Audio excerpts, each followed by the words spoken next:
ನಮಸ್ಕಾರ ಕದಂಬ ನ್ಯೂಸ್ಗೆ ಸ್ವಾಗತ. ನಾನು ಸೋನಿಕಾ ಸುದೇಶ್. ಮೊದಲಿಗೆ ಮುಖ್ಯಾಂಶಗಳು. ವಾಲ್ಮೀಕಿ ಅವರ ಉಪದೇಶಗಳು ಮಾನವೀಯತೆಗೆ ಮಾರ್ಗದರ್ಶನವಾಗಿವೆ. ಜಿಲ್ಲಾ ಉಸ್ತುವಾರಿ ಸಚಿವ 1.50 ಕೋಟಿ ರೂಪಾಯಿ ವೆಚ್ಚದ ರಸ್ತೆ ಡಾಂಬರೀಕರಣ ಕಾಮಗಾರಿಗೆ ಚಾಲನೆ ನೀಡಿದ ಶಾಸಕ ಡಾ ಶೈಲೇಂದ್ರ ಬೆಲ್ದಾಳೆ. ಅಂಬಾಲಾ ವಾಯುನೆಲೆಗೆ ದ್ರೌಪದಿ ಮುರ್ಮು ಭೇಟಿ. ರಾಫೆಲ್ನಲ್ಲಿ ಹಾರಾಟ ನಡೆಸಿ ದಾಖಲೆ ನಿರ್ಮಿಸಿದ ರಾಷ್ಟ್ರಪತಿ. ಅಪ್ರಾಪ್ತ ಬಾಲಿಕೆಯ ಕೊಲೆ ಖಂಡಿಸಿ ಜಿಲ್ಲಾಧಿಕಾರಿ ಕಚೇರಿ ಮುಂದೆ ಬೃಹತ್ ಹೋರಾಟ. ಸುದ್ದಿಯ ವಿವರಗಳು.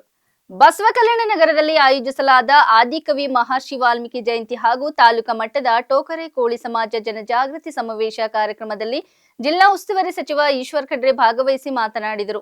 ಮಹರ್ಷಿ ವಾಲ್ಮೀಕಿ ಅವರ ಉಪದೇಶಗಳು ಸತ್ಯ, ಧರ್ಮ ಹಾಗೂ ಮಾನವೀಯತೆಯ ಮಾರ್ಗದಲ್ಲಿ ಸಾಗಲು ಎಲ್ಲರಿಗೂ ಪ್ರೇರಣೆಯಾಗಿವೆ. ಸಮಾಜದಲ್ಲಿ ಸಮಾನತೆ ಮತ್ತು ಸೌಹಾರ್ದತೆಯನ್ನು ಬಲಪಡಿಸುವ ದಿಕ್ಕಿನಲ್ಲಿ ಅವರ ತತ್ವಗಳು ಶಾಶ್ವತ ಮಾರ್ಗದರ್ಶನವಾಗಿವೆ. ಟೋಕರೆ ಕೋಳಿ ಸಮಾಜದ ಶಿಕ್ಷಣ, ಉದ್ಯೋಗ ಹಾಗೂ ಸಾಮಾಜಿಕ ಹಿತಾಸಕ್ತಿಯ ಅಭಿವೃದ್ಧಿಗೆ ರಾಜ್ಯ ಸರ್ಕಾರ ಬದ್ಧವಾಗಿದೆ. ಎಲ್ಲ ವರ್ಗಗಳ ಸಮಗ್ರ ಪ್ರಗತಿಯ ನಿಜವಾದ ಸಾಮಾಜಿಕ ನ್ಯಾಯ ಎಂದರು. ಕ್ಷೇತ್ರವನ್ನು ಅಭಿವೃದ್ಧಿಯ ಪಥದಲ್ಲಿ ಸಾಗಿಸುವ ನಿಟ್ಟಿನಲ್ಲಿ ಹಗಲಿರುಳು ಶ್ರಮದಲ್ಲಿ ನಾನಿದ್ದೇನೆ. ಜನಸೇವೆ ನನ್ನ ಧ್ಯೇಯವಾಗಿದೆ. ಸದಾ ಜನರ ಅನುಕೂಲಕ್ಕಾಗಿ ನನ್ನ ಬದ್ಧತೆಯಾಗಿದೆ. ಪ್ರತಿಯೊಂದು ಯೋಜನೆ, ಪ್ರತಿಯೊಂದು ನಿರ್ಧಾರ ಜನರ ಅನುಕೂಲಕ್ಕಾಗಿ ಕೈಗೊಳ್ಳಲಾಗುತ್ತದೆ ಎಂದು ಬೀದರ್ ದಕ್ಷಿಣ ಕ್ಷೇತ್ರದ ಶಾಸಕರಾದ ಡಾ ಶೈಲೇಂದ್ರ ಬೆಲ್ದಾಳೆ ಅವರು ಹೇಳಿದರು. ಜನರ ಬೇಡಿಕೆಯಂತೆ ಬೀದರ್ ದಕ್ಷಿಣ ಕ್ಷೇತ್ರದ ಚೊಂಡಿ ಗ್ರಾಮದಲ್ಲಿ ಸುಮಾರು 1.50 ಕೋಟಿ ರೂಪಾಯಿ ವೆಚ್ಚದ ರಸ್ತೆ ಡಾಂಬರೀಕರಣ ಕಾಮಗಾರಿಗೆ ಚಾಲನೆ ನೀಡಿ ಅವರು ಮಾತನಾಡಿದರು.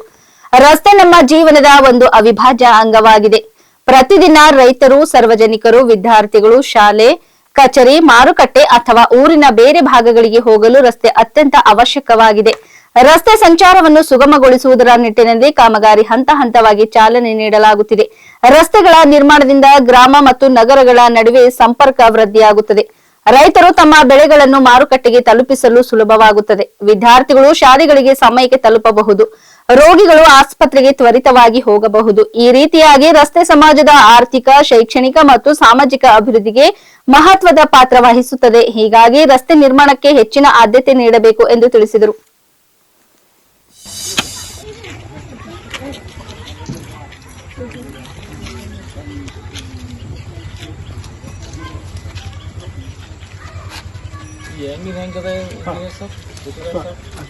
ಸರ್ ಇದ್ರ ಮೇಲೆ ಕಾಂಕ್ರೀಟಿಂಗ್ ಇದೆ ಸರ್.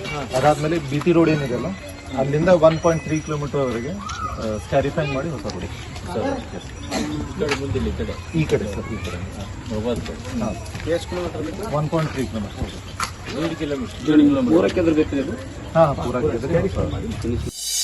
ರಾಷ್ಟ್ರಪತಿ ದ್ರೌಪದಿ ಮುರ್ಮು ಅವರು ಹರಿಯಾಣದ ಅಂಬಾಲಾ ವಾಯುಪಡೆ ನೆಲೆಯಿಂದ ರಫೇಲ್ ಯುದ್ಧ ವಿಮಾನದಲ್ಲಿ ಹಾರಾಟ ನಡೆಸಿದ್ದಾರೆ.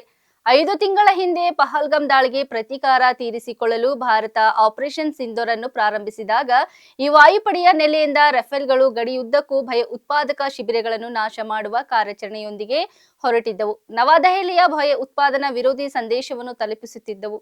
ರಾಷ್ಟ್ರಪತಿ ದ್ರೌಪದಿ ಮುರ್ಮು ಈಗ 2ನೇ ಬಾರಿಗೆ ರಾಫೆಲ್ನಲ್ಲಿ ಪ್ರಯಾಣಿಸಿದ್ದಾರೆ. ಭಾರತದ ಸಶಸ್ತ್ರ ಪಡೆಗಳ ಸುಪ್ರೀಂ ಕಮಾಂಡರ್ ಏಪ್ರಿಲ್ 8, 2023ರಂದು ಆಸಾಂನ ತೇಜ್ಪುರ್ ವಾಯುಪಡೆ ನಿಲ್ದಾಣದಲ್ಲಿ ಸುಖಿಯೋ 30 MKI ಜೆಟ್ನಲ್ಲಿ ಹಾರಾಟ ನಡೆಸಿದರು.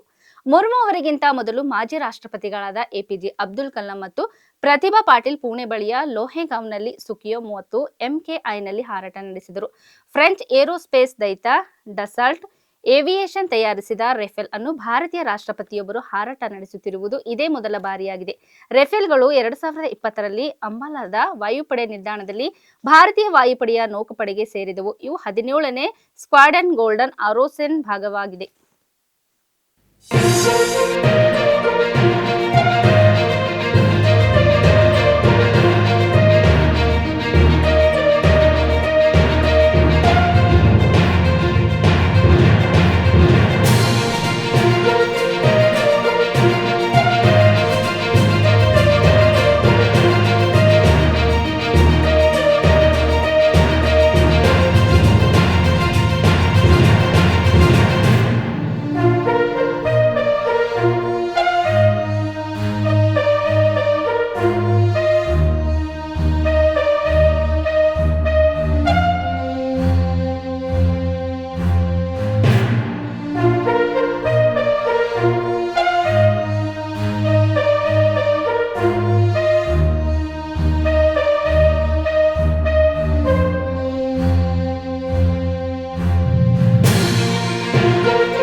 ಹುಣಸಗಿ ತಾಲೂಕಿನ ಕೊಡೇಕಲ್ ಗ್ರಾಮದಲ್ಲಿ ಪ್ರಥಮ ಪಿಯುಸಿ ಓದುತ್ತಿದ್ದ 17 ವರ್ಷದ ವಿದ್ಯಾರ್ಥಿನಿ ಸೌಜನ್ಯ ಹಡಪದ ಅವರನ್ನು ಅಪಹರಿಸಿ ಕ್ರೂರವಾಗಿ ಹತ್ಯೆ ಮಾಡಿ ಶವವನ್ನು ಕಾಲುವೆಯಲ್ಲಿ ಬಿಸಾಕಿದ ಘಟನೆಯು ಜಿಲ್ಲಾದ್ಯಂತ ಆಕ್ರೋಶ ಹುಟ್ಟಿಸಿದೆ. ಈ ಕೊಲೆಯನ್ನು ಖಂಡಿಸಿ ಯಾದಗಿರಿ ಜಿಲ್ಲಾಧಿಕಾರಿ ಕಚೇರಿ ಎದುರು ಹಡಪದ ಅಪ್ಪಣ್ಣ ಸಮಾಜದ ವತಿಯಿಂದ ಬೃಹತ್ ಹೋರಾಟ ನಡೆಯಿತು. ಪ್ರತಿಭಟನಾಕಾರರು ಉಗ್ರ ಘೋಷಣೆಗಳನ್ನು ಕೂಗಿ ಆರೋಪಿಗಳನ್ನು ತಕ್ಷಣ ಪತ್ತೆ ಹಚ್ಚಿ ಬಂಧಿಸಬೇಕು ಹಾಗೂ ಗಲ್ಲು ಶಿಕ್ಷೆ ವಿಧಿಸಬೇಕು ಎಂದು ಆಗ್ರಹಿಸಿದರು. ಸಮಾಜದ ನಾಯಕರ ಆರೋಪದ ಪ್ರಕಾರ ಸೌಜನ್ಯ ಕಾಣೆಯಾದ ಬಗ್ಗೆ ಕುಟುಂಬವು ಕೊಡೇಕಲ್ ಪೊಲೀಸ್ ಠಾಣೆಗೆ ದೂರು ನೀಡಿದರೂ ಪೊಲೀಸರು ಕೇಸ್ ದಾಖಲಿಸದೆ ನಿರ್ಲಕ್ಷ್ಯ ತೋರಿದ್ದಾರೆ.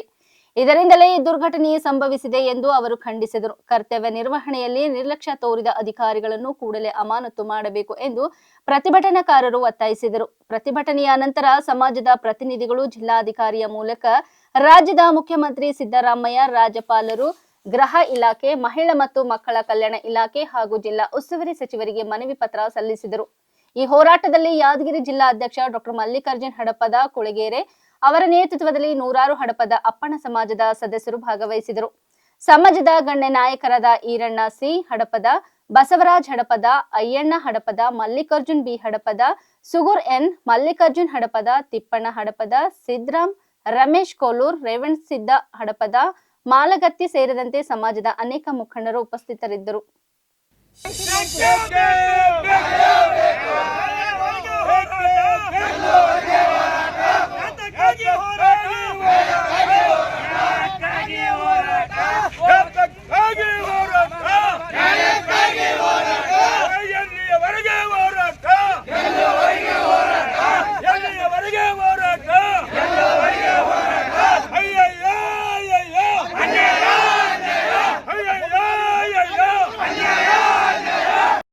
ನಿಮಿಷನಾಗ ಲೊಕೇಶನ್ ಆಗಿ ಹಿಡ್ಕೊಂಡು ತೊಗೊಂಡ್ಬರ್ತೀರಿ. 10 ನಿಮಿಷನಾಗ ಖಾಲಿ. ಯಾರ ರಾಜಕಾರಣಿಗಳು ಮನ್ಯಾಗ ಅವ್ರ ಅಕ್ಕ ತಂಗಿಯರು ಮಗಳು ಕಂಡ್ರು ಹೋದ್ರ 10 ನಿಮಿಷ ಲೊಕೇಶನ್ ಆಗಿ ತರ್ತೀರಿ. ಅಷ್ಟು ಶಕ್ತಿ ಪೊಲೀಸ್ ಇಲಾಖೆ ಇರೋದ. ಆದ್ರೆ ಕೇಸ್ ಯಾಕೆ ತೊಗೊಲಿಲ್ಲ? ಅವತ್ತಿನ ದಿವಸ ಕೇಸ್ ತೊಗೊಂಡ್ರು. ನಮ್ಮ ತಂಗಿ ಉಳಿತು ಮಿಸ್ಸಿಂಗ್ ಕೇಸು, ಮಿಸ್ಸಿಂಗ್ ತೊಗೊಂಡು ಲೊಕೇಶನ್ ಹಾಕಿರೋದು 3 ದಿವಸ ಹೊತ್ತ ಹಾಕ್ತಿಲ್ಲ. ಮಾರನೇ ದಿವಸ ಹೋಗಿ ಅವ್ರಿಗೆ ಆರೋಪಿಗಳಿಗೆ ಮತ್ತು ಆ ಹುಡುಗಿಗೆ ನೀವು ಹಿಡ್ಕೊಂಡು ತಂದ ಕಿಸ ಅವ್ರ ಮನೆಗೆ ಅವ್ರ ತಾಯಿ ತಂದೆಗೆ ಒಪ್ಪಿಸಬಹುದಾಗಿತ್ತು. ಅದು ಸಂಪೂರ್ಣ ಜವಾಬ್ದಾರಿ. ಇವತ್ತಿನ ದಿವಸ ನಿಮ್ಮ ನಿರ್ಲಕ್ಷ್ಯ ಕಾರಣಕ್ಕಾಗಿ ಸೌಜನ್ಯ ಹಡಪಾದ ಕೊಲೆ ಆಯಿತು, ಹತ್ಯೆ ಆಯ್ತು ಅಂತ ಹೇಳಕ್ ಬರ್ತೀನಿ. ಅದು ಪೊಲೀಸ್ ಡಿಪಾರ್ಟ್ಮೆಂಟ್ ಸಂಪೂರ್ಣ ಜವಾಬ್ದಾರಿ ಅಲ್ಲ. ಆ ಕೊಡೇಕಲ್ PSI ಮತ್ತು ಅಲ್ಲಿ ಸಿಬ್ಬಂದಿ ವರ್ಗದವರು ಕೂಡಲೇ ಸಸ್ಪೆಂಡ್ ಮಾಡಬೇಕು. ಅವರಿಗೆ SP ಸಾಹೇಬರು ಯಾದಗಿರಿ ಇದು ಬಹಳ ಕಠೋರವಾಗಿರ್ಬೋದು. ಹಿಂಗೆ ಸೌಜನ್ಯಂತ ಹಡಪದಂತ ತಂಗಿದವರು, ಬಾಲಕಿಯರು, ಮಗಳು ಎಷ್ಟು ಮಂದಿ ಸಾಯ್ಬೇಕು, ಎಷ್ಟು ಮಂದಿ ಹತ್ಯೆ ಆಗಬೇಕು, ಎಷ್ಟು ಮಂದಿಗೆ ರೇಪ್ ಆಗಬೇಕು, ಎಷ್ಟು ಮಂದಿಗೆ ಮರ್ಡರ್ ಆಗಬೇಕು. ದಯವಿಟ್ಟು ಪೊಲೀಸ್ ಇಲಾಖೆಯ ಎಲ್ಲ ಅದಕ್ಕೆ ಕಾರಣ ಅಲ್ಲ. ಆ ಕೊಡೇಕಲ್ PSI ಮತ್ತು ಸಿಬ್ಬಂದಿನ ಕಾರಣ ನೇರವಾಗಿ ಆ ಕೊಲೆಯ ಹತ್ಯೆಯ ಜವಾಬ್ದಾರಿ ಹೊತ್ತು ಅವ್ರಿಗೆ ಸಸ್ಪೆಂಡ್ ಮಾಡಬೇಕು SP ಸಾಹೇಬ್ರ ಅಂತ ಹೇಳಕ್ಕೆ ಇಚ್ಛೆ ಪಡ್ತೀನಿ. ಅದಕ್ಕೋಸ್ಕರ ನಮ್ಮ ಭಾರತ ದೇಶದಲ್ಲಿ ಒಳ್ಳೆಯ ಸಂಸ್ಕಾರ, ಎತ್ರ ನಾರಿ ಪೂಜಸ್ತೆ ತತ್ರ ದೇವತಾ ಅಂತ. ನಾವು ಎಲ್ಲಿ ನಾರಿಯರಿಗೆ ಪೂಜೆ ಮಾಡ್ತೀವಿ ದೇವತೆ ಇರ್ತಾರೆ ಅಂತೀವಿ. ಆದರೆ ಇಂಥ ದೇವತೆಯರಿಗೆ ಹಾಡು ಹಗಲಕ್ಕೆ ಕರ್ಕೊಂಡು ಹೋಗಿ ಅತ್ಯಾಚಾರ ಮಾಡಿ ಅವ್ರ ಕೊಲೆ ಮಾಡಿ ಎಲ್ಲೆಲ್ಲೂ ಬಿಕಾಸ್ತಾರ. ಇದಕ್ಕೂ ತಮ್ಮ ಸುವ್ಯವಸ್ಥೆ ಬಹಳ ಅಚ್ಚುಕಟ್ಟಾಗಬೇಕು ಅಂತ ನನ್ನ ಮಕ್ಕಳಿಗೆ ಕೂಡಲೇ ಬಂಧಿಸಬೇಕು, ಗಲ್ಲು ಶಿಕ್ಷೆ ನೀಡಬೇಕು. ಯಾಕಪ್ಪ ಅಂತಂದ್ರೆ ಇವರು ಇವತ್ತಿನ ದಿವಸ PSI ಸಾಹೇಬರು ಪೊಲೀಸ್ ಸ್ಟೇಷನ್ ಆಗಿಲ್ಲಪ್ಪ ಅಂತಂದ್ರೆ ಕೊಲೆ ಮಾಡ್ಬೋದು, ದರೋಡೆ ಮಾಡ್ಬೋದು, ಸುಲಿಗೆ ಮಾಡ್ಬೋದು, ಯಾವ್ದಾರ ಕಳು ಮಾಡ್ಬೋದು, ಏರಿ ಮಾಡ್ಬೋದಾ, ಗುಂಡಾಗಿರಿ ಮಾಡ್ಬೋದಾ? ಯಾಕೆ PSI ಸಾಹೇಬ್ರಿಗೆ ನಾಲೇಜ್ ಕೊಟ್ಟು ಕೇಸ್ ತೊಗೊಬೋದಾಗಿತ್ತಲ್ಲ ಮಿಸ್ಸಿಂಗ್ ಕೇಸು. ಅದಕ್ಕೋಸ್ಕರ ಸಂಪೂರ್ಣ ಜವಾಬ್ದಾರಿ ಮಾನ್ಯ SP ಸಾಹೇಬರು ಯಾದಗಿರಿ ಅವರೇ. ತಾವು ಕೂಡ ಹೇಳ್ತೀರಿ, ನೀವು ಕೂಡ ಒಂದು ಅವ್ರು ತಪ್ಪು ಮಾಡ್ತೀರಿ, ನೀವು ಒಳ್ಳೆದಿದ್ದೀರಿ. ಯಾರು ನಮ್ಮ ಪೃಥ್ವಿರಾಜ್ ಶಂಕರ್ ಸರ್, ನೀವು ತಾವು ಒಳ್ಳೆದಿದ್ದೀರಿ. ಆ ಪೊಲೀಸ್ ಸ್ಟೇಷನ್ ಸಿಬ್ಬಂದಿ ನಿಮ್ಗೆ ತಪ್ಪು ಮಾಹಿತಿ ಕೊಟ್ಟದ. ಆಕಿ ಯಾರಿಗೋ ಪ್ರೀತಿ ಮಾಡ್ತಿರಂತ, ತಾಯಿ ತಂದಿಗೆ ಬೇರೆಯವ್ರ ಲಗ್ನ ಮಾಡ್ರಂತ, ಅಸಲಕ ಒತ್ತಡದಿಂದ ಹೋಗಿ ಸೂಸೈಡ್ ಮಾಡ್ಕೊಂಡು ಸುಳ್ಳು, ಸಾಧ್ಯನೇ ಇಲ್ಲ. ಇವತ್ತಿನ ದಿವಸ ಬಹಳಷ್ಟು ದಿನ ಆಗ್ಯದ. ದಯವಿಟ್ಟು ಅವ್ರಿಗೆ ಸಸ್ಪೆಂಡ್ ಮಾಡಬೇಕು.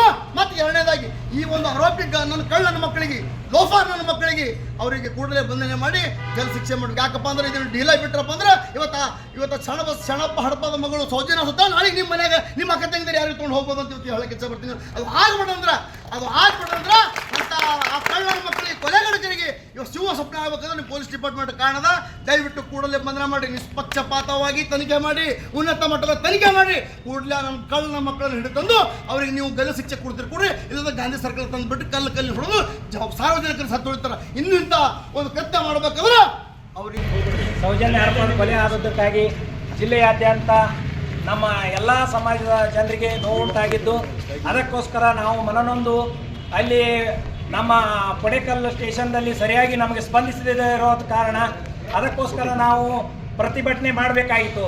ಕೊಲೆಯಾಗಿ ತಿರುಗಿ 5 ದಿವಸ ಆದರೂ ಇನ್ನೂವರೆಗೂ FSL ರಿಪೋರ್ಟ್ ಬರಲಿ, ಇದು ಬರಲಿ, ಆನಂತರ ಅದು ಪೋಸ್ಟ್ ಮಾರ್ಟಮ್ ರಿಪೋರ್ಟ್ ಬರಲಿ ಅನ್ನೋ ಒಂದು ದ್ವಂದ್ವವಾದಂಥ ಹೇಳಿಕೆ ನೀಡುವುದರಿಂದ ಮೇಲಾಧಿಕಾರಿಗಳು ಹಾಗೂ ಸ್ಟೇಷನ್ ಅಧಿಕಾರಿಗಳು ದ್ವಂದ್ವವಾದಂಥ ಹೇಳಿಕೆಗಳನ್ನು ನೀಡುವುದರಿಂದ ನಮ್ಮ ಸಮಾಜದ ಮುಖಂಡರು ರೊಚ್ಚಿಗೆದ್ದು ಈಗ ಇದು ಇಷ್ಟೇ ಬಿಟ್ಟರೆ ನಮಗೆ ನ್ಯಾಯ ದೊರಕೋದಿಲ್ಲ ಅನ್ನೋ ಒಂದು ಉದ್ದೇಶಕ್ಕಾಗಿ ನಾವು ನಿನ್ನೆ ಹೋಗಿ ಸರ್ಕಲ್ ಸಾಹೇಬರಿಗೆ ಭೇಟಿ ಆದ ನಂತರ, ಇಲ್ಲ SP ಸಾಹೇಬರು ಮಾತಾಡಿದ ನಂತರ ಇಲ್ಲ ಈ ಹುಡುಗಿದು ಈ ಥರ ಅಂದಗಳೇ ನಮ್ಗೆ ಮನಸ್ಸಿಗೆ ನೋವಾಗಿ ಅದಕ್ಕೋಸ್ಕರ ನಾವು ಈ ಪ್ರತಿಭಟನೆ ಹಮ್ಮಿಕೊಳ್ಳಬೇಕಾಯಿತು. ಜಿಲ್ಲೆಯ ವತಿಯಿಂದ ಎಲ್ಲ ನಮ್ಮ ಸಮಾಜದ ಮುಖಂಡರು ಸಹಕರಿಸಿ ಈ ಜಿಲ್ಲೆಯಲ್ಲಿ ನಮ್ಮ ಸಮಾಜದ ಮಗುವಿಗೆ ಒಳ್ಳೆಯ ಅನ್ಯಾಯವಾಗಿದ್ದು ಅನ್ನು ಪ್ರತಿಭಟಿಸಿ ಆ ಮಗುವಿಗೆ ನ್ಯಾಯ ಸಿಗಬೇಕೆಂದು, ಆ ಮಗುವಿನ ನೊಂದ ಕುಟುಂಬಕ್ಕೆ ನ್ಯಾಯ ಸಿಗಲಿ, ನಮ್ಮ ಸಮಾಜದ ಜನರಿಗೆ ಬೆಳವಣಿಗೆ ಇರುವಂಥ ಸಮಾಜಕ್ಕೆ ನ್ಯಾಯ ಸಿಗಬೇಕೆಂದು ನಾವು ಮಾನ್ಯ ತಹಸೀಲ್ DC ಸಾಹೇಬರ ಮುಖಾಂತರ ನಾವು ಎಲ್ಲ ಮುಖ್ಯಮಂತ್ರಿ ಹಾಗೂ ಉಪಮುಖ್ಯಮಂತ್ರಿ, ಗೃಹ ಮಂತ್ರಿ, ಮಹಿಳಾ ಆಯೋಗದ ಮಂತ್ರಿಗಳಿಗೆ ಈ ಮನವಿಯನ್ನು DC ಸಾಹೇಬರ ಮುಖಾಂತರ ರಾಜ್ಯಪಾಲರಿಗೆ ಸಲ್ಲಿಸುವ ಮುಖಾಂತರ ಈ ಬೃಹತ್ ಪ್ರತಿಭಟನೆಯನ್ನು ಹಮ್ಮಿಕೊಂಡಿದ್ದು. ಮುಖ್ಯಮಂತ್ರಿ ನಿತೀಶ್ ಕುಮಾರ್ ಅವರ ಮುಖವನ್ನು ಬಳಸಿಕೊಳ್ಳುವ ಮೂಲಕ ಬಿಜೆಪಿ ಬಿಹಾರದಲ್ಲಿ ಸರ್ಕಾರವನ್ನು ರಿಮೋಟ್ ಕಂಟ್ರೋಲ್ ಮೂಲಕ ನಡೆಸುತ್ತಿದೆ ಎಂದು ಕಾಂಗ್ರೆಸ್ ನಾಯಕ ರಾಹುಲ್ ಗಾಂಧಿ ಬುಧವಾರ ಆರೋಪಿಸಿದ್ದಾರೆ. ಲೋಕಸಭೆಯ ವಿರೋಧ ಪಕ್ಷದ ನಾಯಕ ಮುಜಾಫರ್ಪುರ್ ಜಿಲ್ಲೆಯಲ್ಲಿ ತಮ್ಮ ಮೊದಲ ಚುನಾವಣಾ ರ್ಯಾಲಿಯನ್ನು ಉದ್ದೇಶಿಸಿ ಮಾತನಾಡಿದರು. ಬಿಹಾರದಲ್ಲಿ ಸರ್ಕಾರವನ್ನು ರಿಮೋಟ್ ಕಂಟ್ರೋಲ್ ಮೂಲಕ ನಡೆಸಲಾಗುತ್ತಿದೆ ಎಂಬ ತೇಜಸ್ವಿ ಯಾದವ್ ಅವರ ಹೇಳಿಕೆಗೆ ನಾನು ಸಹಮತ ವ್ಯಕ್ತಪಡಿಸುತ್ತೇನೆ. ಬಿಜೆಪಿಯು ನಿತೀಶ್ ಕುಮಾರ್ ಅವರ ಮುಖವನ್ನು ಬಳಸಿಕೊಳ್ಳುತ್ತಿದೆ. ಕೇಂದ್ರದಲ್ಲಿ ಆಡಳಿತಾರೂಢ ಬಿಜೆಪಿ ಸರ್ಕಾರವು ಸಾಮಾಜಿಕ ನ್ಯಾಯಕ್ಕೆ ವಿರುದ್ಧವಾಗಿದೆ ಮತ್ತು ವಿರೋಧ ಪಕ್ಷದ ಒತ್ತಾಯದ ಮೇರೆಗೆ ನರೇಂದ್ರ ಮೋದಿ ಸರ್ಕಾರ ಜಾತಿ ಗಣತಿಗೆ ಒಪ್ಪಿಕೊಂಡಿತು ಎಂದರು. 2 ಭಾರತಗಳು ಉದಯಿಸುತ್ತಿವೆ. ಒಂದು ಸಾಮಾನ್ಯ ಜನರಿಗೆ ಸೇರಿದ್ದು, ಇನ್ನೊಂದು 5 ಅಥವಾ 10 ಶತಕೋಟಾಧಿಪತಿಗಳಿಗೆ ಸೇರಿದ್ದು. ಬಿಹಾರದಂತಹ ಸ್ಥಳಗಳು ಬಡತನದಲ್ಲಿ ಬಳಲುತ್ತಿರುವುದಕ್ಕೆ ಇದೇ ಕಾರಣ. ಅದರ ಅಗಾಧ ಸಮರ್ಥ ಇನ್ನೂ ಬಳಕೆಯಾಗುತ್ತಿಲ್ಲ ಎಂದು ರಾಹುಲ್ ಗಾಂಧಿ ಆರೋಪಿಸಿದರು. अगर आप कहोगे नरेंद्र मोदी जी आप ऐसा ड्रामा करो, वोट के लिए वो कर देंगे, जो भी करवाना है करवा लो. मैं कह रहा हूं आप उनको कहो कि देखो भैया हम आपको वोट देंगे, आप स्टेज पे आके नाच लो, वो नाच लेंगे, नाच लेंगे. कह रहा हूं आप कोशिश करो. मोदी जी आइए, स्टेज पे आइए, भाषण मत दीजिए, डांस कर दीजिए, हम आपको वोट देंगे, देखना कर देंगे. जो भी करवाना है करवा लो. ಇಲ್ಲಿವರೆಗೆ ಸುದ್ದಿ ಕೊಟ್ಟಿದ್ದು ನಾನು ಸೋನಿಕಾ ಸುದೇಶ್. ಮುಂದಿನ ಸುದ್ದಿಯೊಂದಿಗೆ ಮತ್ತೆ ಭೇಟಿಯಾಗೋಣ. ವಂದನೆಗಳು.